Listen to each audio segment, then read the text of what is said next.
Francis, bro. What's happening? I'm good, man. It's a pleasure to be here, guys. Bro, listen, bro. Welcome. Listen, fam. It's been a long time, fam. Yeah, for real. I know. I ducked away for a bit and it disappeared for a hot second. But I'm here now, man. It's all good. Yeah, dealer. How was Ghana, though? Ghana was good. Oh, yeah, Akwaba. Just a quick reminder. Akwaba. Our Ghanaian brother. Akwaba, you get me? Akwaba. Everyone's turning into an honorary Ghanaian right now. Everyone, We're the majority now, innit? So They it's all need to good. know. They need to know you're Ghanaian. Yeah, They just need to know. You know what? This my guy over here. He's always flexing with the whole just Ghanaian saying, thing, bro. fam. Yeah, Ghana is a He's flex. always flexing. Ghana's always been a flex. like, bro. You know that Ghana is better than Nigeria right now, bro. Ghanaians are mad patriotic, innit? So wherever we are, we have to make sure like our Fam, stamp you guys are everybody though. knows, innit? You guys are and everything. But I think it comes from like clearly your president he's doing well, bro. He's killing it. Yeah, definitely. I think one of the things that I can say he's done for Ghana is that he's completely changed the branding and the marketing for Ghana. He's definitely highlighted as a place in Africa where everybody's welcome and there's opportunity and there's things to do for everybody. So it's become like a holiday destination for Africa now. Whereas before it's like Gambia, Kenya. Now people are like, yo, I'm going Ghana. Do you know what I mean? So Ghana's completely changed. Man. Yeah, fam, like the last 4 years, every December, fam. Yeah. I was thinking, what's going on? Yeah. And these times, it's not even just December. People just go there. People are just going right any now, time bro. of the year. Yeah. I think it started with the year of return as well. That was a big one. We hosted a lot of events with Afrochella and what's the other African event that we had over They there? even had flipping. What's that one? The one they they did had in in Portugal. Portugal. Oh shit. I know the one you're talking Afro about. Nation. Afro Nation. Yeah, That's the Afro one, Nation, yeah. yeah, So I yeah. think having that, they played a big impact in how Ghana's that perceived. really Yeah, no, that did. Because Yeah. Afro Nation is big, isn't it? It's huge. Huge. Yeah. Bro, that's good, man, because that's the problem we have in Nigeria as well, bro. You get what I'm saying? Like, obviously, the resources are there, the money's there and everything. Because listen, I know that politicians are always gonna politician. You get what I mean? Meaning, you get what I'm saying, the brown envelopes and whatnot. But the thing is, we just saying, yo, do the work, innit?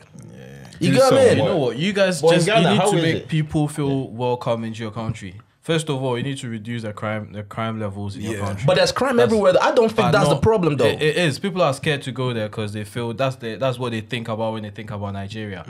Being defrauded, crime, Kidnappings and so kidnapping, forth, all yeah. of them things. Yeah. That's the first thing people think about when they think about visiting Nigeria. But in Ghana, you don't really get these things these days.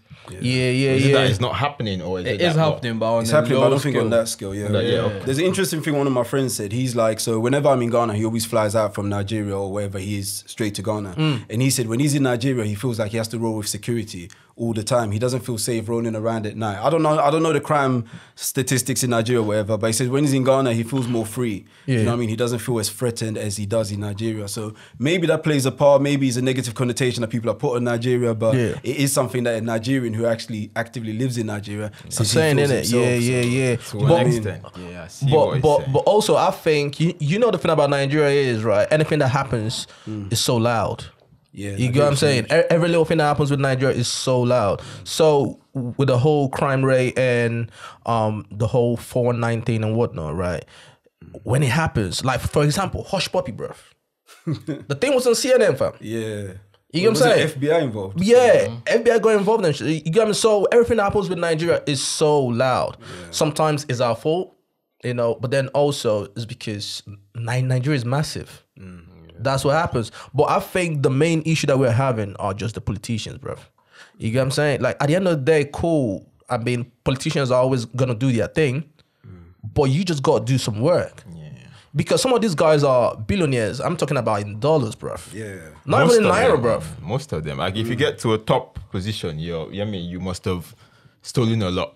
The thing about Nigeria, even local governors are like they're really revered as like high individuals with loads of money. They're rich, and the bro. kids go to the best schools. And they did say something interesting that during like the whole COVID and pandemic, the only Africans that were actually flying out of Africa were the Nigerian governors in private jets. Going for healthcare everywhere else when they left their people to it. So it kind of shows you the dynamics. He's boy, innit? He's boy, the president of Nigeria. He's boy, innit? Where's he at the moment? I'm hearing he's So he's you're somewhere. agreeing that he's my boy. Nah, he's your guy, innit? You always say he's your guy. What's the link? I You just like him. No. He loves him, bruv. The opposite of it. More like the opposite, bro. What do you mean, man? Come on. My man came all the way to London for like his medical checkup and to relax and all that, fam. You get me? Like, stop like that, right?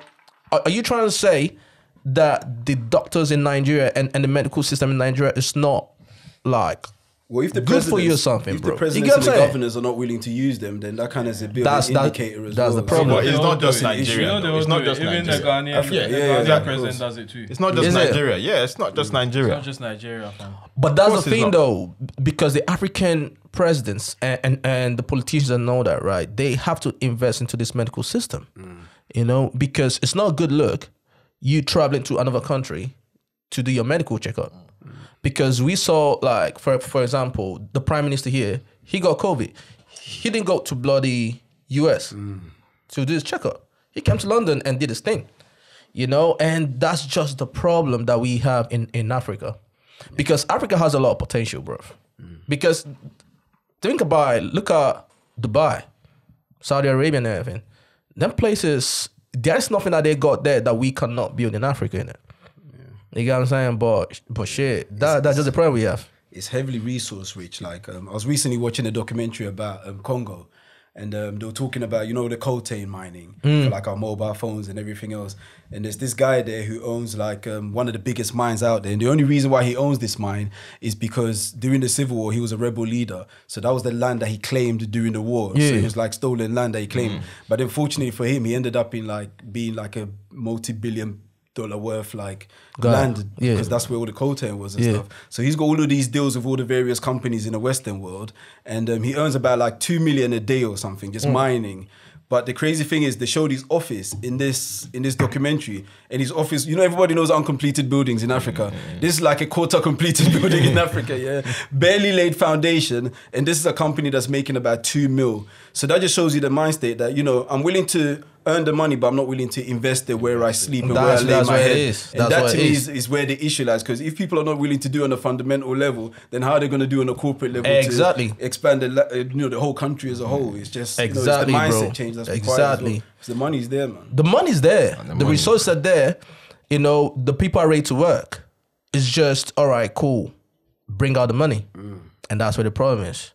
You know, because for example, you see in Nigeria, we've got oil, but then we have these different companies, these international companies coming from abroad, come to Nigeria. So they bring out the oil, send it abroad, refine it, and then they sell it to Nigeria. That doesn't even make sense. It's like cocoa in Ghana. You get what I'm saying? Yeah, you bring it out, it's yours. So why can't you have the refineries in Nigeria working, get the people in there and do it and sell it to them? But they rather get it out, send it abroad, refine it over there, then they sell it to Nigeria. You get what I'm saying? But the thing is, the politicians always have in mind that the oil will never run out. It's always going to be there. And it's been there. Yeah, I think they're mostly thinking about their pockets. They're just thinking about the pockets and everything. Back end fees that you have to pay. You know what I mean? They're all lobbying for this, lobbying for that. That's all it is. You It know? happens here, but it's not on that stage. Yeah, But the corruption kind of thing. But yeah. down there is corruption more. I mean, Yeah, it's you're mad. free to. You'd rather sell it to the white guy, collect some check, and then he will sell it back. You collect some more check than building that refinery. They Yeah. always think about the present, not the future. They always want to That's make what big it is. money and then keep moving. Nah, but hey, that one not deep rooted thing. Deep-rooted problem. Deep-rooted. But then also, I've got to give it up to Ghana, man. You guys did the whole thing with the Twitter guy, innit? Oh yeah. So Big up Ghana still. Big up yeah, Ghana. for Big real, up for real. Ghana. Big up That's a big Ghana. move. That's a big move. You Like, guys the say- Twitter headquarters of Africa is now officially being stationed in Ghana. So Yeah. that's a massive. And we didn't have massive to move. work for it. It just came to us. You get me? Are you Yeah, sure about for that? real, you Are you sure about that? This is the reason why I hate Big in Ghana offer. Because of this guy over there, fam. It's true. Bro, this guy over there. That's the problem we have here, It bro. speaks loudly for us. We don't, You we look don't at need it, to do look too at much. it. Come on, Charlie, I we're just beg, welcoming I beg, people. I Nah, beg. You get me? Yeah. Everything just come together nice, and it's happening for Ghana. Nah, it's happening for Which Ghana, is bro. good. I mean, which is real good. Yeah, It because is like good. you said, Nigeria is bigger than Ghana in terms of, you know, on every level. But come on. But bro, we did that with MTN back in the day, bro. You got what I'm saying? We did that with MTN back in the day. Where's You already know MTN that, fam. We've done that already, bro. Where's You MTN these got days? what I'm saying, bro? We've done that already, bro. Where's MTN? Bro, these days, though? they had to was move. massive then. It was massive. But They not had as to move massive their as headquarters Twitter, from South Africa, or something, Yeah, innit? yeah. All the way down to Lagos, bro. How much did that bring in at the time? Bro, that was bringing in money, fam. They were rinsing it at the time, cuz. I don't know And the state of tariffs MTN now. was crazy. It was mad back in the day, because fam. I think it was something that came out there. If you compare it to what they were charging in South Africa, it was massive. That was the reason why they moved the headquarters to Nigeria. You know, them times MTN was like one of the first companies to bring telecommunications into Africa properly. Yeah, That's yeah. why they made it so big. Yeah, Them times it was just MTN and Glow. Glow. It's a Well, lot. Glow is still about. Yeah. Glow's about, innit? Yeah, it's It's only a few It's of dead them. now, but it's still about. When I arrive in Ghana, that's not the first SIM I'm getting. Man. It's either Vodafone or MTN. Vodafone or I MTN. didn't even think about Glow, man. Bro, like I remember back in the day, MTN was massive, bro. If you got MTN, shit. You got- MTN is still It's still the there. number Yeah. But one they've there. got MTN competition and these days. Vodafone, They've yeah. got competition. Like there's a lot of competitors now. Yeah. Alright, cool, man. Cool, man. But still, big ups to Ghana, man. No. Big ups Ghana. So now you're back, right? Do you wish you kind of wish you're still in Ghana now, Yeah, innit? I'm pissed I'm here. I'm not even gonna lie. Now I'm happy that I'm here in this podcast, but I'm pissed I'm here. You know what? Big ups to that one still. Big ups to that one. You get me? Yeah, you know. I'm pissed I'm in this country. Imagine, man. if you came back during winter, Oh, you came man. back to this That country would when it even was be worse. winter. Yeah, no, that would Imagine how be you worse. could, that's how I felt when I came back. You know, I had one of the most interesting conversations in Ghana, and that kind of like epitomizes everything about how I feel about Africa. So I met this American dude out there, and we're just talking, doing the transport or whatever. And he was like, bro, big man, and he was almost like in tears. He was like, look, this is his first time in Africa, and when he comes to Ghana and he's walking around on the streets here, this is the first time for him that he doesn't feel like a black man. Like he forgets about his color.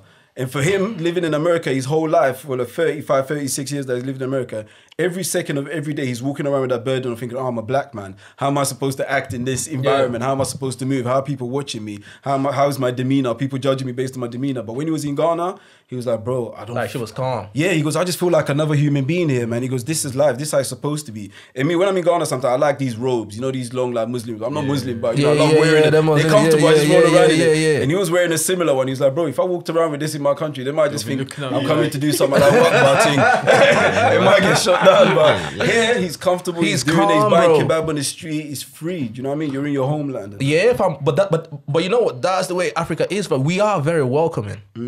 We are very welcoming. It's crazy, bro. Them Chinese people in Nigeria, them Europeans and everything, they are living good. I'm talking about they go to the side road, the roadside restaurants and everything. They're mixing up with the guys on the street, the locals and everything. They are living good over there because we are very welcoming. But then obviously, you know, just like we had this conversation a couple of weeks ago. I said, I don't have a problem with internationals coming to Ghana, right? But the thing is, they need to invest in the country as well. Because you know how it is. When you come over here, you have to do your 5 years probation, bruv. You get what I'm saying? Like, yeah, bro, that's a probation, fam. Before you get your papers even. Yeah, bro. Before you get your papers. And if you fuck up, you're going back in it. You get what I'm saying? But if you got money, you can just come here and be like, listen, you know, like I'm gonna invest this into the economy or wherever. Boom, you get your papers in it. You know? So I think that's what they need to do in Africa. Yeah. Because there are so many Chinese people, white people, and they are rinsing it down there, bro. I've got a bit of an issue with that. I'm not like a hardcore nationalist, but I've got an issue with the colonization of Africa because I think our governments are a bit weak when it comes to legislation of foreigners. Like, for instance, you can't go China and set up a corporation without having a Chinese partner. At some percentage. Yeah. Whereas you can go Africa as a Chinese person, as a And do whatever whatever you person, and do whatever you want because money talks. We'll just turn a blind eye, boom, you've taken over. Do you see what I mean? And it's not about being nationalist or whatever, but it's about having processes to protect your own. That's what I'm Because at the saying, end of the day, though. human beings, we're all about preservation and preservation of our own. So it's not about having hardcore nationalist laws, but have some level of legislation that you stick by. Like, okay, if you're going to come and set up a big corporation, being £2 billion in as a investor from China, at least 30% of your business partners have to be Ghanaian. The bare minimum, have a bare minimum. Because that has a trickling down effect. You're improving the life of that businessman, his family, his extended family. His local and all that, That's how economics works, it's a trickling effect. But when you have no sort of barriers in place, You can just I can come just and come do in and whatever buy you you out, you're gone. Yeah. You see what I mean? And I saw some of that when I went to Ghana. So at the moment in Ghana, in Kumasi where I'm from, they're building a international airport. So that means that you can fly directly to Kumasi from wherever internationally. So when you drive through Kumasi now from the airport, they bought out a lot of shops that were previously there. There was like a big fitters, which is like car warehouses and car repair shops and stuff. Yeah. Like it was a long road full of them. They bought them all out and they barricaded it all off. Do you see what I mean? But now the people that are going to own that piece of land and build on it and develop it or do whatever they're going to do on it, none of them are Ghanaian. Yeah. Apparently it's a Portuguese company. So to me, the government has to do more in terms of like legislation to protect their people, man. That's where I have an issue with like outside investment. Because the reason why I feel that way is I see what's happening with countries like Thailand, right? You see all the internationals and everything. They go Thailand. They have a great time down there. They live like kings. Some of them even have houses down there. You get what I'm saying? Like I've got a couple of friends, fam. They went to the Philippines. They bought a massive house for £20,000. You get what I'm saying? They bought a massive house down there, like proper house with a pool, everything, fam. You get what I'm saying? But then the locals are suffering. You get what I'm saying? But that was because, yes, their tourism, whatever, is kind of good, but I don't think they've done a good work when it comes to legislating people that are coming in there to obviously live there or wherever. You get, so I think Africa needs to do that. Because obviously in the next 4 or 5 years, I think a lot of international people are going to move down to Africa and whatnot. You got me? So my point is they need to invest into the economy. They need to invest into the locals. They need to make sure that the locals are good and employ them into your businesses. You got me? Make them your supervisors, your managers and everything. Because if you go to Dubai, no matter your qualification, bro, if you go there to work, your boss is still going to be an Arab man. Yeah. Your boss is going to be an Arab person. But then again, they've modeled their thing. I don't think... But that's what it is, though. No, because I think that's where we're getting, like what you said, being national. I think there's that limit where it's not too nationalist kind of agenda, but meeting at that point where it's okay. Because you might do that and they say, okay, we pack up and go then. Yeah, but you risk that, don't you? But the thing is, in a place like but the thing is they can't do that. No, say Ghana now. Yeah, Demand. it's the demand. But the thing is they can't do that because they know how much they're gonna be losing. Yeah. They know how much because at the end of the day, no one is gonna put a value on your thing except you.